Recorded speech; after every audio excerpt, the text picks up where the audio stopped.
मनीष, ये वाकई एक बहुत बड़ी और चौंकाने वाली रिपोर्ट में किए गए दावे के तहत सवाल करना सही है। क्या वाकई अब आकलन तो अमेरिका का गलत साबित हो ही चुका है,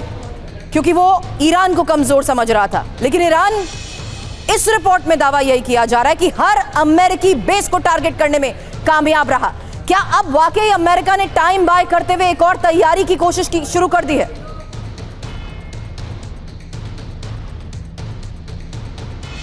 के सवाल का जवाब देते हुए इस वक्त ईरान की मिसाइल की ताकत हम आपको दिखा रहे हैं, क्योंकि ईरान की तरफ से मिसाइल से न केवल इजराइल को बल्कि खाड़ी देशों को अटैक किया जा रहा है। तो इस वक्त मैं आपको बताऊं, इस वक्त TV9 के कैमरे पर आप इस ईरान की उस मिसाइल की ताकत को देखिए। 2000 किलोमीटर दूर से जब ईरान के मिसाइल आए, इसके बावजूद कि जब उसको एयर डिफेंस सिस्टम ने यहाँ पर इंटरसेप्ट किया, उसके बाद देख रहे हैं जो TV9 के कैमरे पर इस वक्त जो तस्वीरें दुनिया भर के हमारे दर्शक देख रहे होंगे कि क्या स्थिति बनी है, किस तरह की तबाही, किस तरह का नुकसान यहाँ पर पहुँचा है। रोहित, थोड़ा ध्यान से, क्योंकि बहुत सारे यहाँ पर मुझे वायर भी दिखाई दे रहे हैं जो खुले हो सकते हैं, जिसमें इलेक्ट्रिसिटी सप्लाई भी हो सकती है।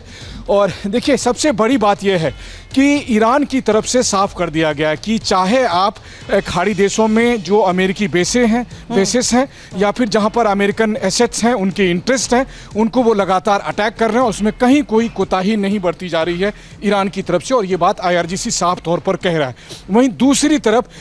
इजराइल में भी लगातार टारगेट हो रहे हैं, और सब तरह के इलाके टारगेट हो रहे हैं, केवल यहूदी इलाके नहीं, बल्कि हमने देखा कि जेरूसलम की सिटी, जहां पर की पवित्र अल-अक्सा मस्जिद है, वहां पर भी इंटरसेप्ट हुए, वहां पर काफ़ी नुकसान पहुंचा। अभी मैं कफर आसम कासम में हूं, जो कि अरबी मुस्लिम एक और इलाका है, और यहां पर देखिए कि किस तरह की तबाही है। इस वक्त TV9 मनीष, आपको रोक रही हूं, इस वक्त एक बहुत बड़ी खबर है, और ये लेबनान में हिजबुल्लाह के कमांड सेंटर पर हमले को लेकर खबर आ रही है, जहां साफ है कि किस तरीके से हिजबुल्लाह को भी लगातार टारगेट किया जा रहा है। और हिजबुल्लाह के कमांड सेंटर पर लेबनान में अब से थोड़ी देर पहले हमले को अंजाम दिया गया। यही इस वक्त की एक बड़ी खबर, और तस्वीर भी अब आपके सामने, जहां देखिए किस तरीके से इजराइल IDF की तरफ से लगातार हमले हो रहे हैं और हिजबुल्लाह को टारगेट किया गया। अब हिजबुल्लाह के कमांड सेंटर पर हमले की ये तस्वीर सामने आई है, और IDF ने ये तस्वीरें जारी करते हुए बड़ा दावा किया कि कैसे लेबनान में एक और बड़े हमले को अंजाम दिया गया है। तो अब ये साफ है कि इजराइल भी लगातार हिजबुल्लाह के गढ़ में हमलों को अंजाम दे रहा है, और ये लेबनान में IDF की तरफ से स्पेशल ऑपरेशन के तहत हुए हमले के बाद वो तस्वीरें जारी कर दावा किया गया कि कैसे हिजबुल्लाह के कमांड सेंटर पर जोरदार हमला हुआ, विध्वंसक प्रहार हुआ। क्योंकि इस हमले से साफ है कि किस तरीके से आसपास का ज्यादातर इलाका इस हमले से पूरी तरह तबाह हो चुका है। और देखिए किस तरीके से एक ऐसे हमले को अंजाम दिया गया जहां IDF दावा कर रहा है कि कैसे हिजबुल्लाह के ही गढ़ में उसके कमांड सेंटर को उसने तबाह कर दिया है। ये लेबनान से सामने आई वो तस्वीर है। IDF ने इस हमले को अंजाम दिया, और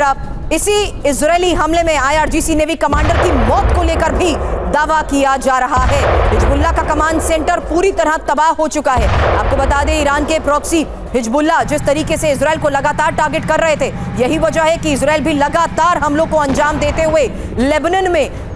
कई हिजबुल्लाह के सेंटर्स पर हमला कर चुका है। ये हिजबुल्लाह के कमांड सेंटर को तबाह करने की तस्वीर के साथ IDF ने बड़ा दावा किया है कि इसमें IRGC नेवी कमांडर की मौत हो गई है। एक और इजरायली हमला IDF की तरफ से चलाया गया वो ऑपरेशन, जहां लेबनान में IRGC नेवी कमांडर अली रजा तंगसीरी की मौत को लेकर IDF बड़ा दावा कर रही है, और कैसे इस पूरे सेंटर को तबाह कर दिया गया। इस हमले में हिजबुल्लाह के कमांड सेंटर को कैसे तबाह किया गया वो तस्वीर आपने देखी। लेकिन अब बता दें, इजरायली मीडिया दावा कर रही है कि IRGC का नेवी कमांडर भी इसी हमले में मारा गया है। तो हिजबुल्लाह के गढ़ लेबनान में IRGC नेवी कमांडर की मौत का दावा इजरायली हमले में इस वक्त ये एक बड़ी खबर है, जहां IRGC नेवी कमांडर अली रजा तंगसीरी की मौत का दावा IDF कर रही है। आपको बता दें, इजरायली मीडिया की तरफ से दावे को लेकर ये खबर, जहां IDF ने ये तस्वीरें भी जारी की और बताया कि कैसे लेबनान में हिजबुल्लाह के कमांड सेंटर पर इस हमले को अंजाम दिया, और इसी हमले में IRGC का नेवी कमांडर मारा गया है। ये इस वक्त एक बड़ी खबर और तस्वीर आपके सामने, जहां आपको बता दें कि इजराइल भी लगातार हमलों को अंजाम दे रहा है। हालांकि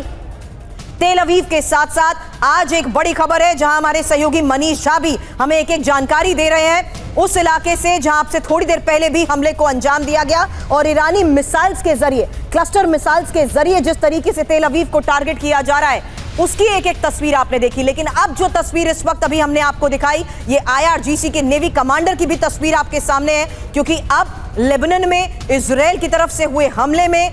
IRGC नेवी कमांडर की मौत का दावा किया जा रहा है और कैसे इस हमले को अंजाम दिया गया उसकी IDF की तरफ से तस्वीरें भी जारी की गई है। इसलिए ये दो बड़ी खबरें, दो तस्वीरें एक साथ आपके सामने, जहां इस हमले में हिजबुल्लाह के कमांड सेंटर को कैसे उड़ा दिया गया, ये उसकी तस्वीर है। मनीष, मैंने आपको रोका इसीलिए था क्योंकि अब हिजबुल्लाह के कमांड सेंटर को तो बार बार टारगेट किया जा रहा है, लेकिन इस हमले में IRGC के नेवी कमांडर की मौत का दावा मनीष किया जा रहा है।